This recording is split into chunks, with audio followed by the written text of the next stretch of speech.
سورہ النجم کے اندر ارشاد فرمایا وَالنَّجْمِ اِذَا ہوا، قسم ہے ستارے کی جب وہ طلوع ہوا، جب وہ چمکا۔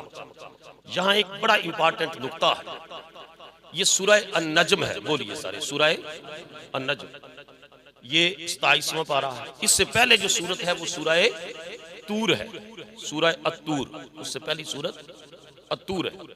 سورہ الطور جہاں ختم ہوتی ہے نا، وہ آیت یہ ہے وَمِنَ اللَّيْلِ فَسَبِّحْهُ وَإِدْبَارَ النُّجُومِ، کہ رات کے وقت بھی میرے حبیب اللہ کی تسبیح بیان کرو، اور جب ستارے چمک چمک کر ڈوب جائیں اس وقت بھی اللہ کا ذکر اور تسبیح کرو۔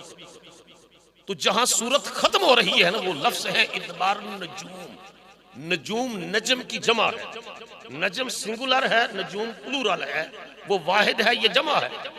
پوری سورت ختم ہو رہی ہے النجوم پر، اور نئی سورت شروع ہو رہی ہے قسم ہے ستارے کی۔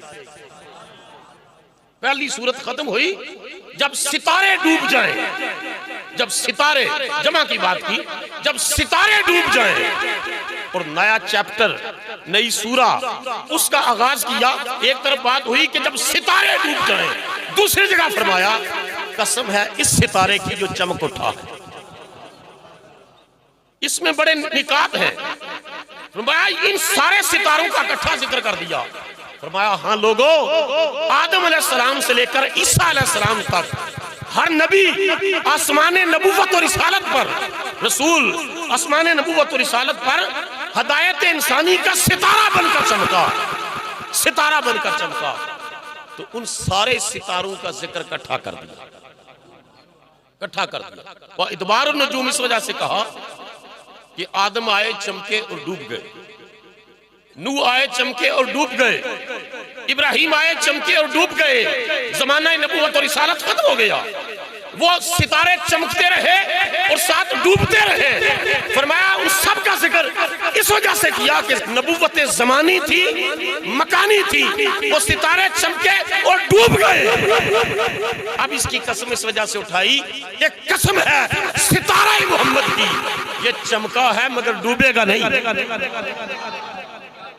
یہ چمکا ہے مگر قیامت تک ڈوبے گا نہیں۔ قیامت تک نبوت رہے گی تو مصطفیٰ کی، رسالت رہے گی تو مصطفیٰ کی، قیامت تک کسی کی نبوت کی روشنی رہے گی، انہی کی رسالت کا فیضان رہے گا۔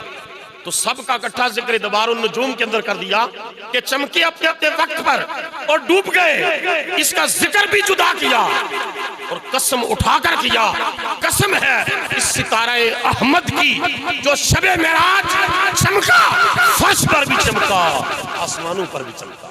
میرے امام اعلیٰ حضرت رحمت اللہ علیہ نے فرمایا تھا چمک تجھ سے پاتے ہیں سب پانے والے، چمک تجھ سے پاتے ہیں سب پانے والے، میرا دل بھی چمکا دے چمکا دے۔ اس کائنات میں روشنی تو ہے ہی، یا نور خدا کی ہے یا نور مصطفیٰ کی، اس کے علاوہ تو کوئی روشنی نہیں ہے۔ تو کہا جس کا بھی دل چمکا، جس کو بھی معرفت کا نور ملا، اللہ کا عرفان نصیب ہوا، ہدایت کا نور نصیب ہوا، اس کو اس ستارہ احمد کا صدقہ نصیب ہوا۔ قسم اٹھا کر کہا وَالنَّجْمِ اِذَا هَوَىٰ وَمَا ضَلَّ صَاحِبُكُمْ وَمَا غَوَىٰ، تمہارے ساتھی نہ رستہ بھٹکے نہ ان کی نظر بہکی، بلکہ وہ خدا کے حریم کبریا کی طرف جا رہے تھے۔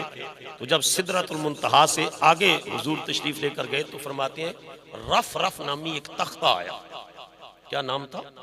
رف رف۔ اس پر بیٹھ کر میں نے سدرۃ المنتہا سے آگے کا سفر کیا، اور ایک مقام آیا جہاں رف رف بھی رک گیا، وہ بھی رک گیا کہ اس سے آگے میں نہیں جا سکتا، میرا یہاں تک وہ آخری پوائنٹ تھا۔ حضور نے ارشاد فرمایا کہ میرے دل میں اجنبیت محسوس ہوئی کہ پتہ نہیں اس سے آگے کا سفر کس طرح طے ہوگا۔ تو فرماتے ہیں کہ وہاں آواز آئی مجھے، کف یا محمد ان ربک یصلی علیہ، میرے حبیب اب تو رک جا، اب خود تیرا رب تجھے لینے کے لیے آ گیا۔ فرماتے ہیں کہ وہاں اللہ کی اسماء کے پردے تھے نا، کوئی اللہ کی سماعت کا پردہ، کوئی بصارت کا پردہ، رحیمیت کا پردہ، کریمیت کا پردہ، رحمانیت کا پردہ، اللہ کی صفاتی پردے تھے، تو نور ہی نور تھا، نور ہی نور۔ تو یہ خیال آیا کہ کیسے سفر طے کروں، تو کہا کہ میرے حبیب اب تو رک جا۔ اور یہ جو آواز آئی ہے نا، خدا کی طرف سے آواز آئی، تو حضور فرماتے یہ صدیق اکبر کے لہجے میں آئی کہ جس سے میرا محبوب مانوس ہے اس آواز کے ساتھ پکارو۔ پھر حضور رک گئے تو قرآن مجید کہتا ہے ثم دنا، پھر وہ قریب ہوا، ثم دنا، پھر وہ قریب ہوا، پھر وہ اور قریب ہوا، ثم دنا فتدلی فکان قاب قوسین او ادنی، اتنا قریب ہوا کہ جتنی دو کمانیں، یہ کمان کی شیپ ہوتی تھی، جتنی دو کمانیں آپس میں ملتی ہیں، اتنا قریب ہوا، قاب قوسین، اتنا قریب ہوا۔ یہ ہمارے سمجھانے کے لیے بات کی، قرآن نے اس سے اگلی بات کی او ادنی، اس سے بھی زیادہ قریب ہوا۔ وہ کتنا قریب ہوا؟ گولڑا شریف کے شہنشاہ پیر میر علی شاہ صاحب رحمۃ اللہ علیہ نے فرمایا تھا کوئی مثل نہیں ڈولن دی، چپ کر مہر علی تھے جانیوں بولن۔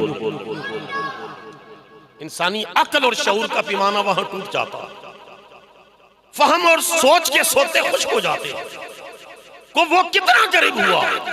بس ایک ہی بات ہے، بلے شاہ نے کہا دا احد احمد وچ ایک میم مروڑی دا، احد احمد وچ ایک میم مروڑی دا، وہاں احد تھا الف ہا دال اور یہ احمد تھا، کہا یہ بندگی کا پردہ تھا، میم کا جو پردہ ہے نا یہ بندگی کا پردہ تھا کہ وہ خالق ہے اور مصطفیٰ مخلوق ہے،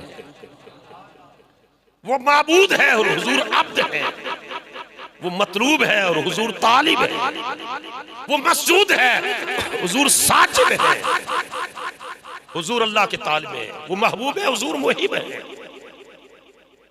اللہ پاک نے اس مقام پر حضور کو اپنا اتنا قرب عطا فرمایا، اور حدیث مبارکہ میں آتا ہے حضور نے فرمایا رأیت ربی فی احسن صورت، میں نے اپنے رب کو دیکھا اور بڑی سونی صورت میں دیکھا، اپنے رب کو بہت خوبصورت صورت میں دیکھا۔ اب جنہوں نے انکار کیا رؤیت باری تعالیٰ کا انکار کیا تو وہ یہی کہتے رہے کہ نہیں، حضور نے فرمایا کہ میں رب کو کیسے دیکھ سکتا تھا، وہ نور تھا۔ اب دیکھیے سارے نبی جو ہیں اللہ کی صفات کے مظہر ہیں اور حضور ذات خدا کے مظہر ہیں۔